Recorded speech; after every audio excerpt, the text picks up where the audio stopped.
Hey there, Tricia. Thank you so much for joining me today on the Confident Sober Women podcast. I'm so glad that you're here. And I know my audience is so excited to hear a little bit more about your story, and then we're going to chat. Sounds great.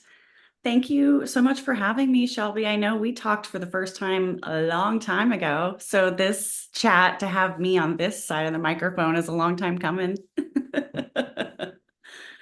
I guess, well, actually, I should have asked you this before we started, Shelby. How edited is this? Not. Not great. No problem. Raw dogging it. Let's go.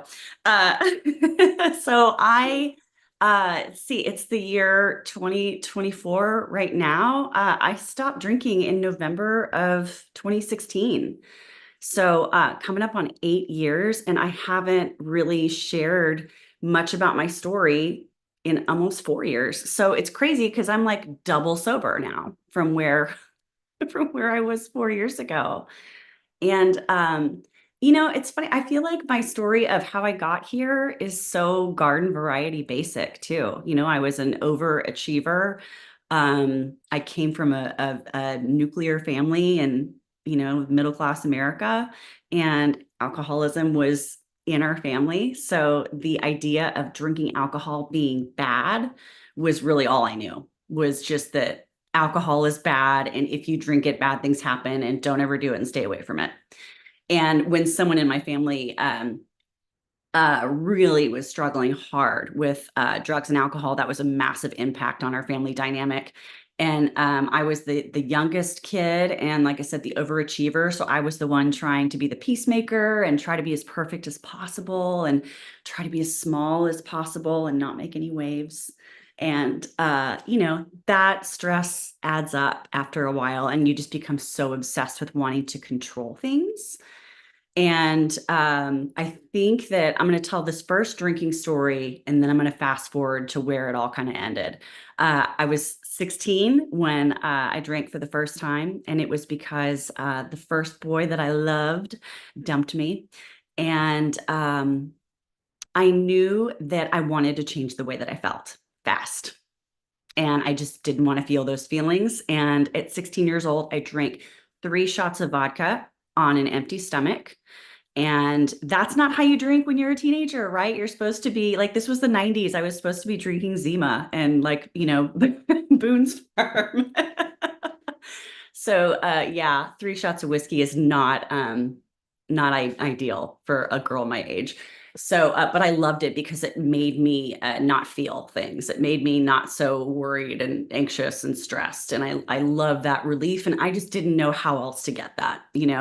I look back on her and I think, bless your heart, you just weren't given the tools, and that's okay. And fast forward to an adult, I was a chef. I was a career chef for over 20 years and worked my tail off in a very alcohol soaked industry, and was very successful at a young age, and essentially was just a workaholic and worked hard and then drank hard when I was done. And that I wore that as a badge of honor. In the restaurant industry, that's just what you do. And so um, I think what I was most proud of was that I thought nobody knew because I was so obsessed with making it look like everything was fine. And that wears on a girl. And by 34, I had a surprise divorce. Found out my ex-husband had been having several affairs. I had no idea. And I filed for divorce, and like my whole life changed in a day. And even still at 34, I just did not have any healthy tools to cope. And again, that's something that I have given myself so much grace on now as I look back, because I was so ashamed. And we're not innately raised, most of us, at least not in our generation, we're not raised with healthy coping mechanisms to express your emotions and your anger. So that just my divorce just accelerated my drinking problem. It got to be pretty scary because although everybody knew me as somebody who just drank a lot, um, I was a regular blackout drinker Sometimes I would black out after 12 drinks. Sometimes it was after two. And it just became, my drinking became so unpredictable. And for somebody who is a control freak and who wants to make sure that she protects this thing that nobody knows about, it got to be too much. And I knew that I was probably going to die, to be honest. I was living alone for the first time. I wasn't married, and was very clumsy and had a habit of accidentally falling downstairs, and knew that I was living alone and I could very easily die in a stairwell one night. And I got kind of freaked out and quit, just stopped. And I knew it was coming. I think I always knew it was coming. And when I stopped, I was finally ready, because it became bigger than I was, and it was too scary. And I got so it was like I looked at this thing of like, okay, if we're gonna do this, we're gonna do it one time. If we're gonna quit and recover, we're gonna do it one time only. Because I knew that if I messed up, I would be so embarrassed to have to go back and start over. And so, in a way, that obsession with control really kind of helped me in the end. It really helped me kind of white knuckle it until I could learn the tools as you go. So it's funny, as I retell that story now, I have so much more compassion for Tricia back then, than I ever have. So, and that's how I got here. I guess that's how I got too sober. And I don't know, where should we go from there? Thank you so much for sharing all of that. I really appreciate your story, and most especially your vulnerability, because as you know, from years of working on a podcast whose basic principle was to share the message of hope.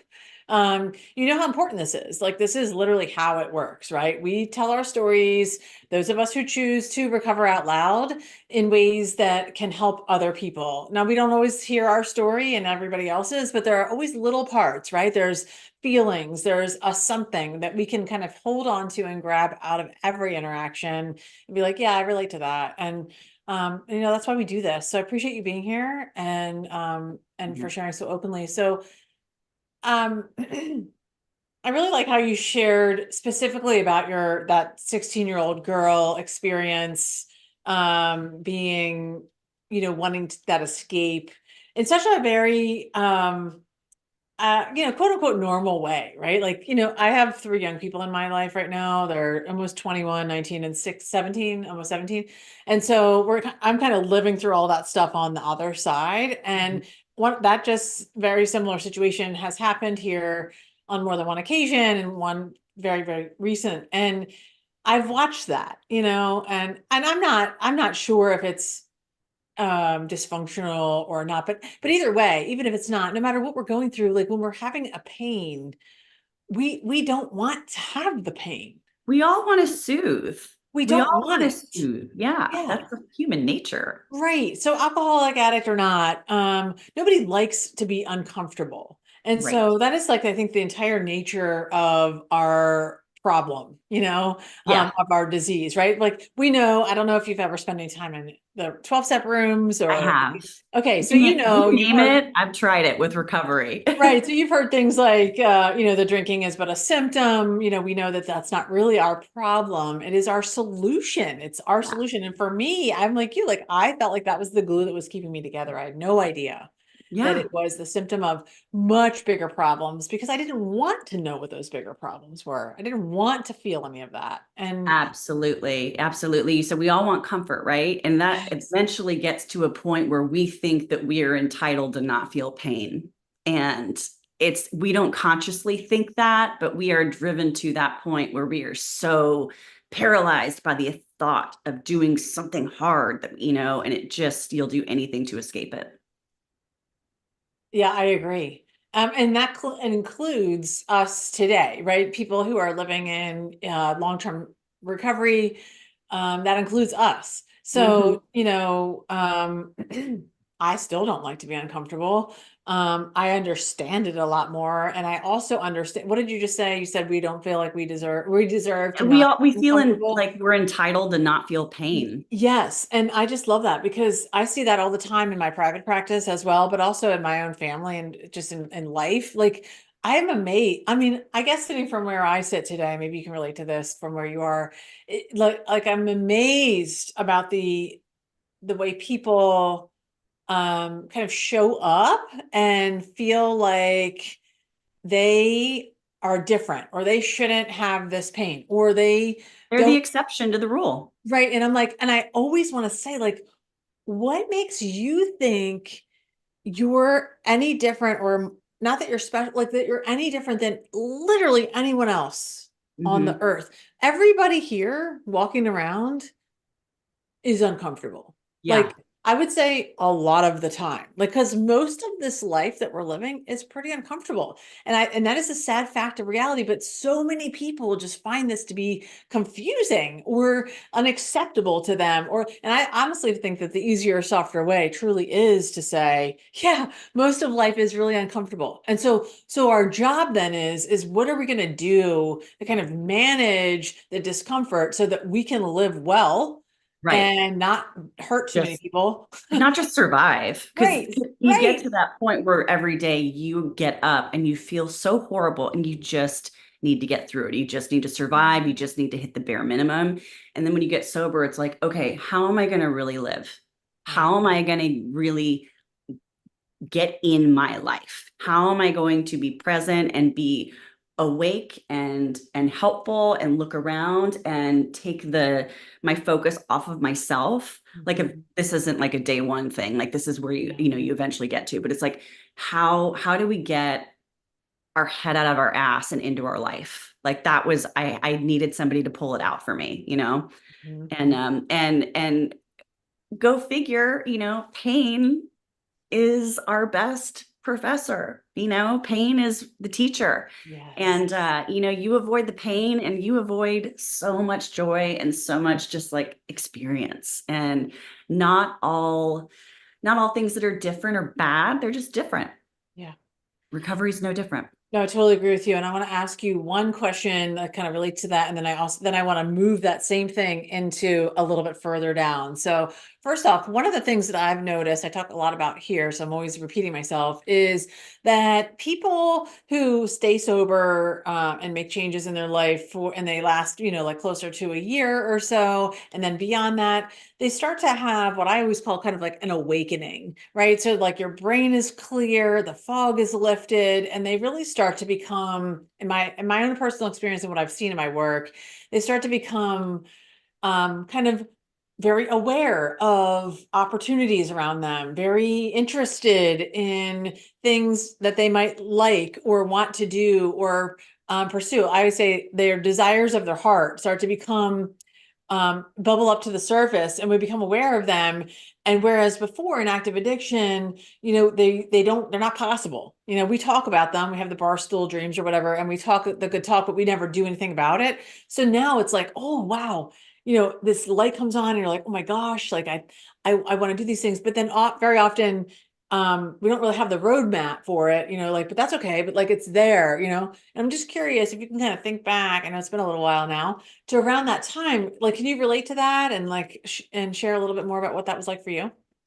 I can relate to that, but not in but in sort of an upside down way. Mm, So my issue was never getting up and going, getting up, my issue is never achieving goals or working more or attaining more or starting a new business. My struggle was not doing everything all the time.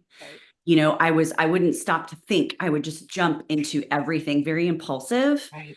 and like everything was a go. Everything I had to, if it was a thought that popped into my head, it's like, okay, I'm going to do this. And I would just run and go with everything. I never really stopped to breathe Mm, and go, yeah, but do I really want to do this? Just that stop, yeah. that pause. I never knew about the pause. Mhm. So in recovery, because you're right, it's not about the alcohol, it's not about the drinking, it's what you're drinking about. It's in recovery for me, it was like I needed to slow down and stop and really think about what is true and real and important to me and worth the work, because I thought so much of my value in myself was based on work and achieving. So for me, in order to stop and say no to things was a really new skill that I had to learn, because I was working myself to the bone and drinking over all of it, and you just run out of gas. So while I agree with everything that you said, and yeah, for most people that is critical to success. For me, it just was the opposite. I had to learn how to slow down, and even now, I'm coming up on 8 years. My whole life I've struggled with anxiety since I was 7, but in the last year, I just got diagnosed with ADHD at age 43, which turns out was the anxiety. So, you think you know something for 35 years, and then all of a sudden it's like, oh, wait, it's this. And then that explains again that like impulsivity that I always had, the go, go, go, go, go, the always like it was in my brain, So while the recovery taught me amazing skills, that are necessary and helpful, I did all that hard work, and then only just now have received some help in my brain, to kind of smooth out the edges. And that's been a real big game changer for me, personally. So yeah, especially with just again slowing down and tapping the brakes. Because I've never had a problem, running from 0 to 60. Right. And I can relate to that too. And I think that a lot of us probably can, because workaholism, or whatever we want to call it, just work in general, or anxiety, or overachievement is kind of an issue, I think, for a lot of us. And I think women have a tendency to take on a lot of this, maybe more than others. It's just a generalization, I guess. But and I kind of grew up in a family, I don't know if it was similar to yours or not, but I grew up in a family that was similar to you, meaning there was no relaxing. Like my parents were very busy, busy bodies. Like my dad is definitely a workaholic. My mom was a stay-at-home mom, and just different things, but like just can't relax. But I think hers is a byproduct probably of her family lifestyle, because there was a lot of like guilt and shame kind of around rest and relaxation, and if you sit down, and so we kind of took on all that too. And some parts of that are good, right? Like I'm glad, like some parts of that are, help like keep you on track, and you're like, oh, want you to be ambitious and pursue things. But you're right, like that pursuit can quickly turn into Your next maybe, coping skill. I mean, it can turn into a coping skill, but can also just lead to another tremendous amount of issues, and, burnout to be the minimum, but also like health issues and relational issues, things like that. And so that's not a great way to live our lives either. So there has to be a way. I remember years ago, maybe you heard this. I don't remember who told me, but somebody said to me, rest is productive. Oh, actually, yeah, I heard that. My therapist told me that. Yeah, I'm One of not them, sure yeah. who Mhm. told me, but I picked that right up, and I'm like, ooh, Same. That one I stuck with me big I time. want that. I Yeah. want that. And I remember in my work, as I was kind of undoing some of that in my um first decade of sobriety, probably. I was really focused a lot on that, because my husband's a busybody too. Now he's a little better than my parents or my dad, because he's done some work. Like he's done some work on things, but still was like that for sure. And so I was always having that like guilt and, oh my gosh, I can't sit down, or I have to be doing this. And I'm like, when I finally learned that, it was eye-opening and like truly life-changing. Now it didn't change right away. It took a lot of practice, but like learning how to just be like, if I take a nap today, I'm actually going to be like so much better. Right. If I say no to this thing, or I put up boundaries around my time and my energy, like I'm actually going to be like so much more productive at the things I am doing. It's so So true. It's so yeah, true. I really like how you shared about that. And I know that there's a ton of people listening that can relate to that. And and then it sounds like what the some of the work for you, and where I kind of wanted to go with this was, how does this how does this continue on into where you are today? So now it's been almost 8 years. You're further down the line. A lot has changed. You shared some of that. you had this really cool thing with the podcast, and then that has changed as well. So I'm sure that you have learned incredible things. And I'm wondering, how that's showing up for you today. Yeah, that's a It's great different. question.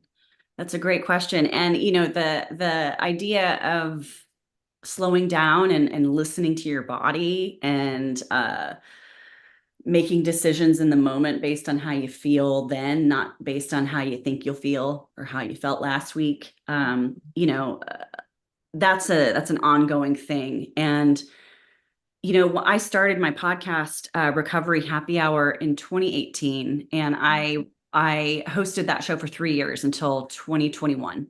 Mm-hmm. And when I ended the show, I was working a full-time corporate job. I had this weekly podcast. I had insane downloads. Like, nobody expects their podcast to be successful. Let me just tell you that first. Like, nobody goes, I'm going to do this and I'm going to reach 1 million people right away. Like that. I don't, or at least I didn't. And Mm-hmm. the success that it had was a lot of work. And was work that I wanted to do. But after 3 years of doing that, and then also building a career on the side, I had to make a choice between the two, because the podcast was too big, but I really wanted to build my career that I was in.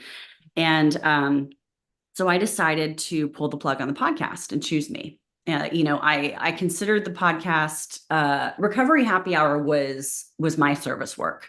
Mm-hmm. I was going out there and sharing stories and reaching, recovering people that way, recovering out loud, holding myself accountable at the same time. The podcast was incentive for me to stay, accountable to myself. But slowing down was hard at first, because I had a lot of pushback from the audience and a lot of messages all the time, still to this day, asking me to come back. But something that happened, after I stopped the podcast was, that was 2021. So 2022 was like the worst year of my life and my husband. It was like we had just gotten married. All of a sudden, it was like he had colon cancer. I Mm-hmm. had to have hip surgery. Like 3 people in my family died. It was like a lot in a very short amount of time.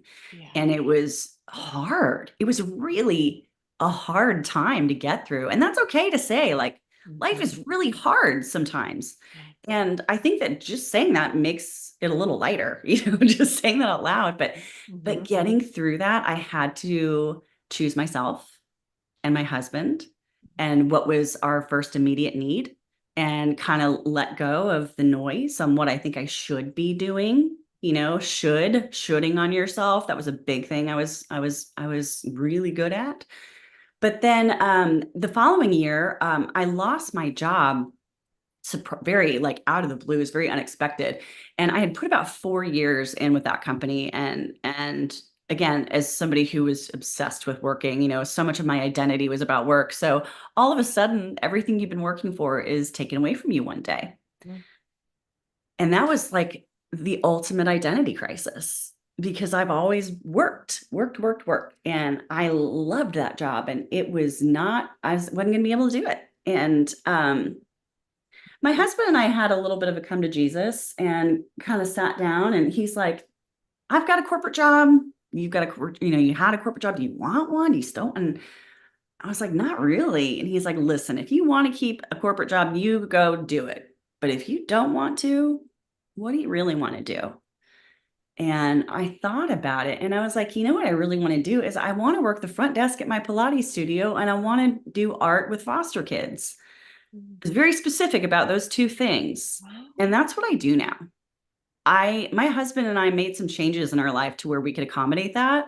And I get to go work at my Pilates studio at the front desk and talk to people all day and get to work out for free.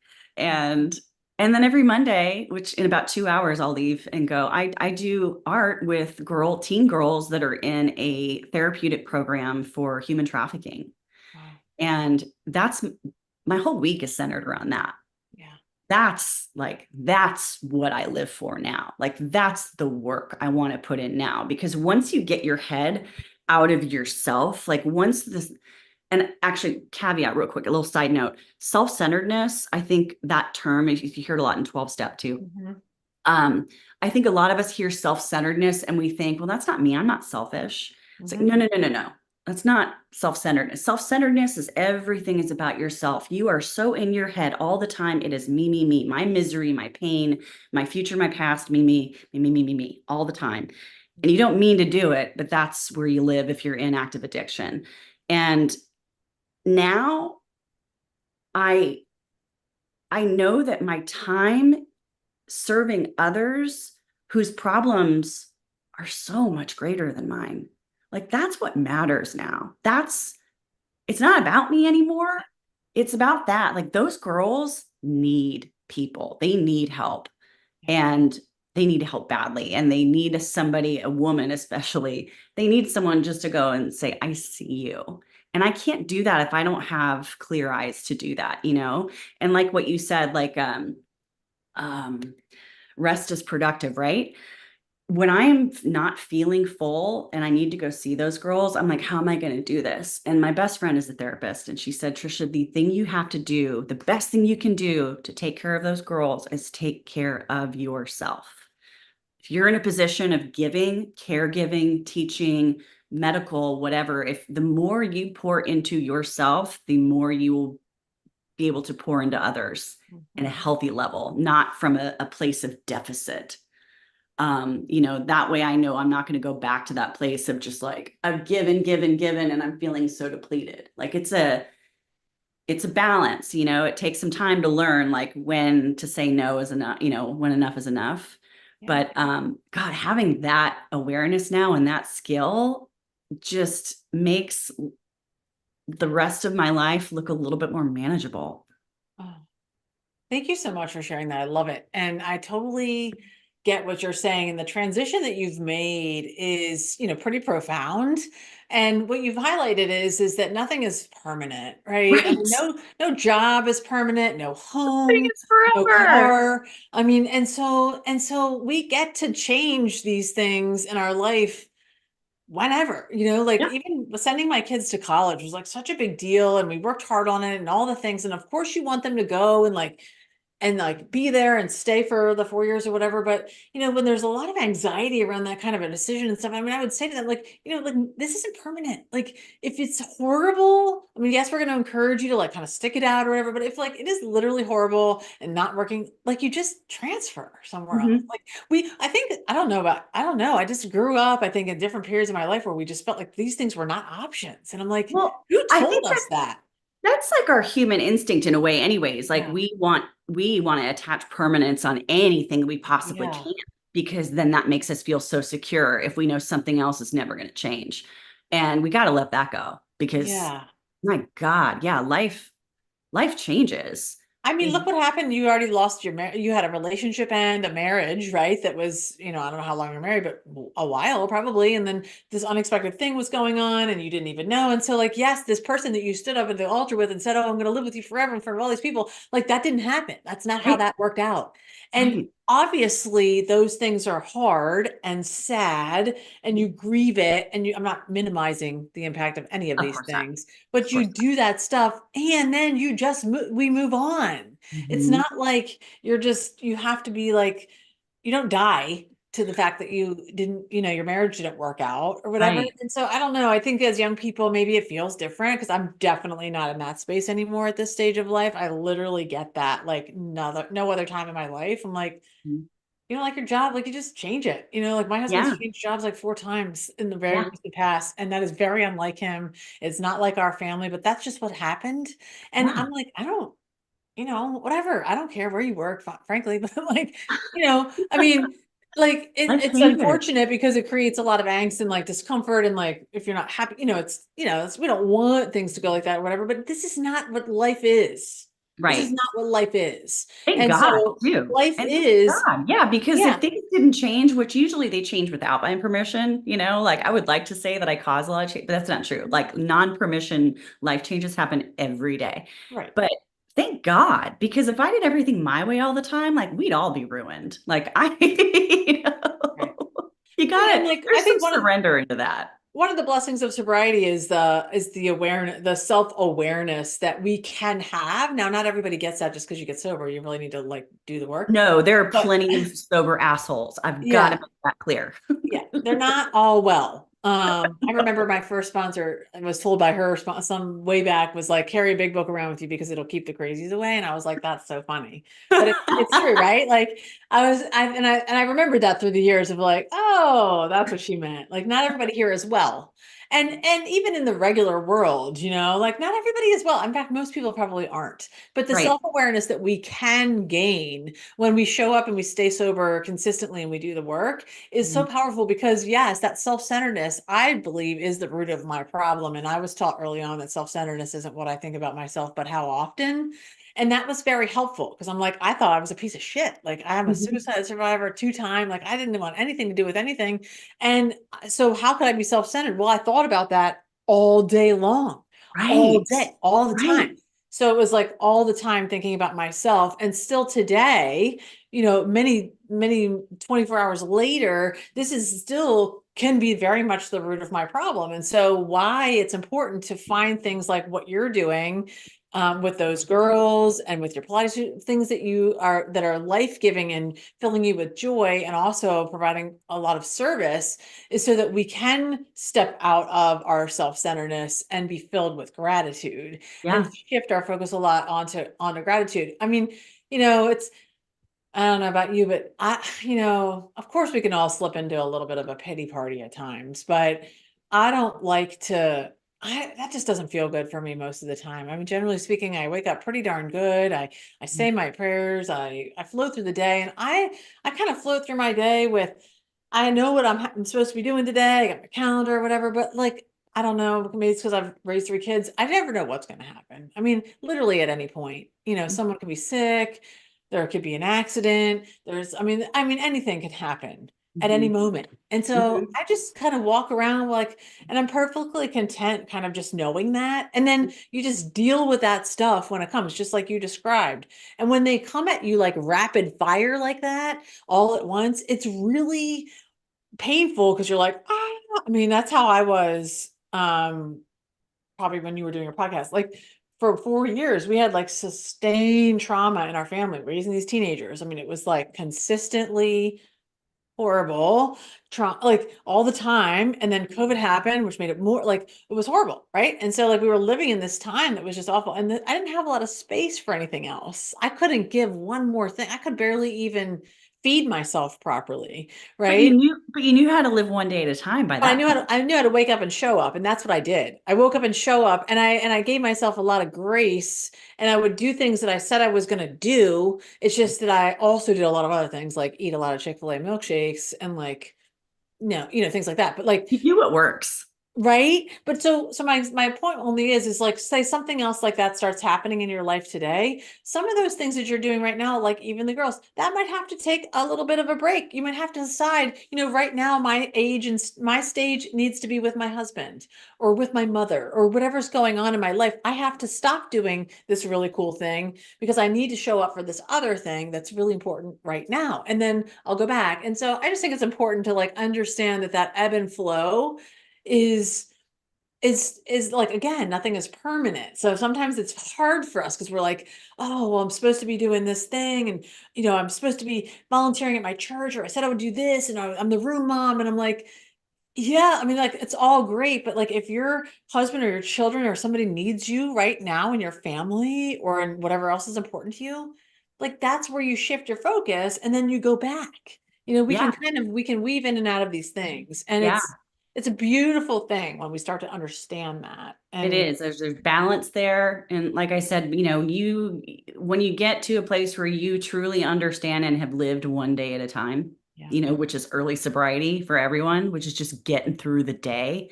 When you get through those moments of toughness, like cancer and death, you learn how to just do it one day at a time because yeah. you can't do any more than that. And I also think it gives you measures of difficulty, I guess, or like levels of discomfort, right? So when you go through this really hard thing, say it's the most horrible thing, whatever the most horrible thing is that you've happened to you in your life, like you go through that and it's obviously all the feels, and you get through it and you're on the other side, like that's now becomes the marker in your Right. life. So It- like anything else that happens, this is what happens for me all the time. Anything else that happens, if it's not that bad, it just doesn't really matter that much. yes. And I And think that's helpful. yeah, yeah, yes, absolutely. Yes. And this is, sorry, this is my brain. This is ADHD right here. Yeah. Wanting to come back to that, and it's totally left my brain. Sorry, bring me back. Oh yeah, What that's did you okay. say? No, I think it's great that I just think we measure things based Oh, on our experiences. oh yes, sorry. I was gonna say when you get through that stuff, when you go through those trials and you make it, you're Mhm. past it and it's you haven't drank, you get to keep that forever. You get to keep that forever. That is just more muscle. That's Yeah, more recovery muscle. And it never goes away. You yeah, always get to keep it. So it's like do I want to focus on the sacrifice or the resurrection? I'm always going to focus on the resurrection. I'm always going to look at what's ahead, like the rebirth. Like, okay, once we get through this, though, it's yeah, going to get better. Once we get through this, yeah. though, it's going to get better. And once we get to better or just past it, it's like, oh, okay, we're here now. Doesn't mean nothing bad's going to happen ever again. Not likely at all. But you've gotten that muscle, Yeah. you've got more experience that you can do it and that you can survive it and maybe, dare I say, thrive in it. Who knows? And also, I think what I was thinking a lot about when you were talking about the girls is one thing that just really I feel like has been a major focus for me in this last few years of life. I mean, always been there, but even more so. I've really been, I think, just clued into it. Again, just maybe just more experiences or just life. But is a focus on gratitude. So I mentioned the self-pity piece, like it's very difficult and it's hard for me as I was kind of like raised in AA, right? So like that's how I got sober. I was very, very, very involved for many, many, many years. It's not as involved in my life as it was, but I still have the same level of respect for it. But I I remember things like people saying, like shit or get off the pot. Like you need to like deal with a thing and move on. Like we don't want to wallow around in this like self-pity mess because it just makes us more sick. And Right. so my focus always seems to shift pretty quickly to gratitude. And it can, for me, it's always the super simple stuff. Like, I don't know if you ever read Ann Voskamp's 1000 Gifts. It's a phenomenal little book. It's like a small little book. It's got a bird's nest on the front. Ann Voskamp is this beautiful Christian woman. She's very spiritual from Canada, and this her friend challenged her to write down 1000 gifts, like gratitude. And so she did this exercise and she wrote this whole book about it. And I just always have it because it's like this littlest thing. Like she describes how she's got all these kids, like, I don't know, a bunch of kids, homeschool them, whatever. And they're two of the kids are like fighting at the table because she burned the toast or whatever. And the two kids are fighting and she's trying to deal with the kitchen and stuff. And she said, when these things go on, I hear this all happening. And I just kind of stand there in my kitchen and I immediately go into this like stance of gratitude, which is sort of like a prayer for her, but whatever works for you. And she says things like, thank you for this home. Thank you for toast that I could burn. Mhm. Thank you for the opportunity to stand here in the kitchen and wash these dishes. And to me, after I read that book, which was probably 7 or 8 years ago or more, it was a profound change in my life because I literally was able to realize that you can shift your entire being with just that, just a focus on looking out your window and being saying, thank you for these beautiful leaves on the ground, the blue sky. Like this isn't like, thank you for sending me $1 million in my bank. Like it's Yeah. very A simple simple. choice. Yeah. But then also it shifts into other things that become bigger for me because again, I feel like I measure everything in my life based on other things that are going on. And when any of that stuff starts to come up for me, like a little self-pity, but where it's the biggest problem for me is when I see it in other people that are close to me and I'm like, can you just snap out of it? But I can't. make them do that. But I want to say things like, we have a friend whose kid is in a coma and has been for a year and a half after a horrible accident last year when she was supposed to graduate with my daughter. Mm, Like she's still in a coma and they do that every single day. That's mhm, their new life, you know? We have another friend whose kid is dealing with leukemia right now, mhm. right? Like, I mean, those are like real problems. Right. And I'm No, not saying my problems aren't real, they're relevant to me, but it just helps me to get out of like that pity party of like, I yeah, no, have things so bad. that's true. And actually that's probably something I used to do to myself quite a bit was like if I did want to complain or if I thought I had a problem, I wouldn't dare because I was like, well, other people have it so much worse. And then I would never actually validate my own struggle Mhm. at all. So like to have that pity party, like I think there's actually some lessons to be learned by having that pity party, but set a timer on your phone for 10 minutes. Exactly.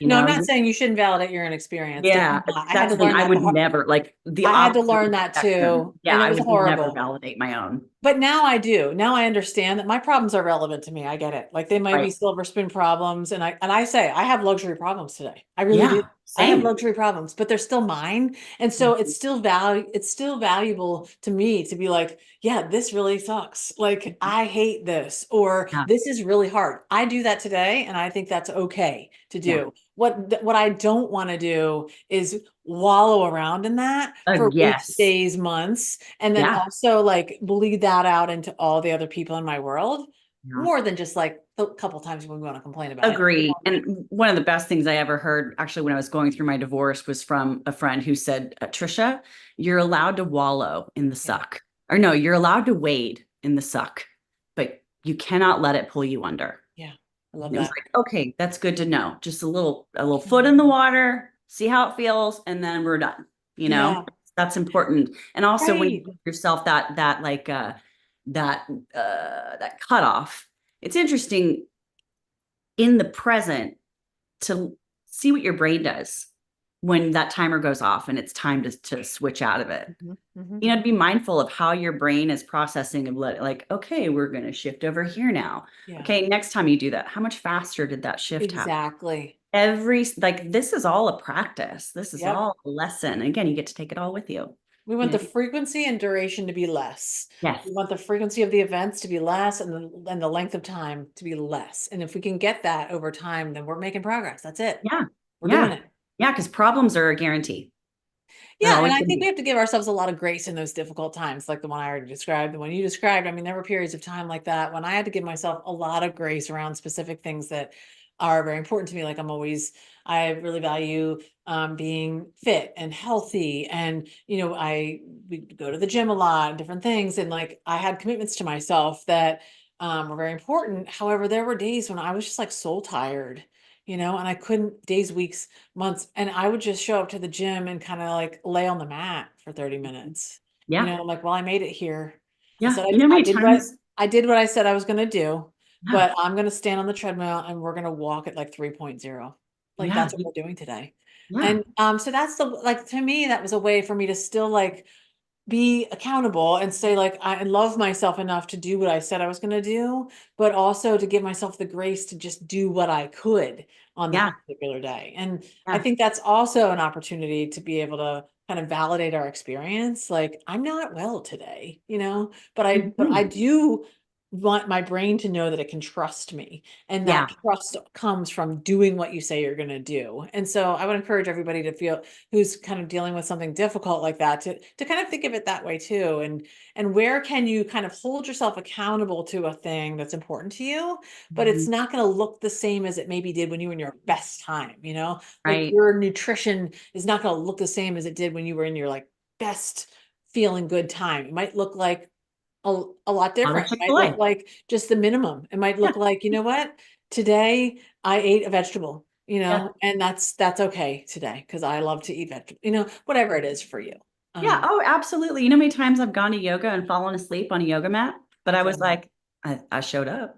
I've done that. I That's know. what I needed. So, I cried. I just cried on my that old mat. self who's mad at myself for not like getting a workout in, like she can Yeah, shut up. Like I know. pushing through doesn't exist anymore. girl. It does not exist. I used to be a champ at pushing through, Yeah. so much so that I didn't even trust my own body and thoughts because I was Mhm. so unattached from them, you know?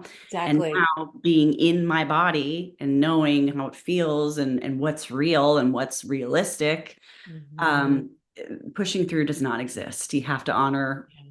what you have. Yeah, I really love this conversation that we're having, and basically that, like, that is the whole point of all of this is being able to learn how to, maybe it's not really slow down. Like maybe you're in a very busy season of life with your raising littles, or you're in a career push or whatever, but it's maybe a more of like a looking at the balance, like where can I create some boundaries in my life that are going to help me to honor and respect this thing that I'm doing, that requires most of my energy, but it doesn't necessarily mean that I'm going to be like moving at a slower pace. But or where can I create an opportunity to have a little quiet space, maybe 15 minutes in the morning, to just check in with that, like to say, how am I feeling today, how was my body, or little checkpoints throughout the day. So this can look like a variety of ways, and I think that being open-minded to that and kind of willing to just explore what that might look like. Sometimes you need the help of another person to get into that, whether it's a therapist or a coach or some kind of a mentor to come alongside you and help you build that roadmap, like I mentioned in the beginning. And, I don't care if you've been 15 years sober or 20 years or 1 year, no matter what stage you're in, there's something going on that you're wondering about, or you're not quite sure. And so it really does help to have that other person kind of come alongside and guide you, which Absolutely. I know both of us have used that. So Yeah, community and a doctor and a licensed mental health professional. that's Those are right. your things. Like that's your team, That's and right. then you start adding, maybe that's your Right. psychiatrist next or your Yeah. whatever. You can Um, layer on, right? We can layer it all on. yeah, So no, thank you absolutely. thank Yeah, you you layer so it. much, Tricia, for coming on today, and for kind of, I feel special, like breaking uh the trend of you not really sharing much of your story. And I'm glad that we could hear it first on Confidence Over Women. And I really look forward to you being a part of our community moving forward. And hopefully you can come back and we can check in maybe in 6 months or so, do another episode and kind of see where we are. And where do you like people to reach out to you these days and get a hold of you if you want? Yeah, sure. Well, I'm still, you can still download and listen to Recovery Happy Hour anywhere you stream podcasts. So that those episodes will be available forever, and they were just recently updated with trigger warnings and things Nice. that we just did not do in 2018. So you can still listen to Recovery Happy Hour, and you can still find me on Instagram and Facebook at Recovery Happy Hour. And I think, yeah, that's about it. I love that. Thank you so much again for your time. And I really look forward to sharing this with my community and Thanks. meeting with you again soon. Thank you, Have a Shelby. fantastic day.